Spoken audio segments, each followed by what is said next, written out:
உங்களுடைய growth-ஐ பார்த்து நிறைய பேர் இன்செக்யூர்டா இருக்காங்கன்னா you are into big league welcome அப்படின்னாங்க. அப்ப நான் புரிஞ்சுக்கிட்டது, ஒரு விமர்சனம் நம்ம மேல வைக்கப்பட்டா அதுக்குள்ள இருக்கிற அர்த்தத்தை முதல்ல பார்க்கணும் அப்படின்றத அங்க நான் தெரிஞ்சுக்கிட்டேன். படம் சரியில்லைங்கிறது சரியான விமர்சனம், படத்தை சரியா திருத்திக்கணும்ன்றது.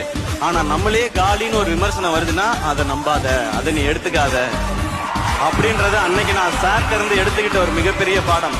ஏன் இது இந்த இடத்துல சொல்றேன்னா, நீங்களும் உங்க லைஃப்ல அப்படி இருங்க.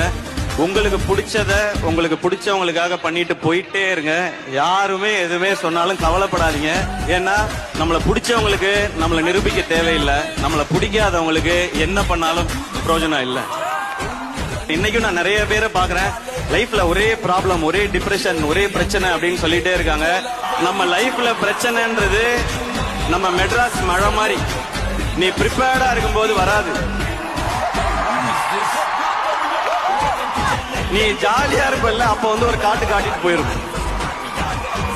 அப்ப எவ்வளவு வெள்ளம் வந்தாலும் நம்ம ஒண்ணும் பண்ண முடியாது, எதிர்நீச்சல் போட்டுதான் ஆகணும், வேற வழியே இல்ல.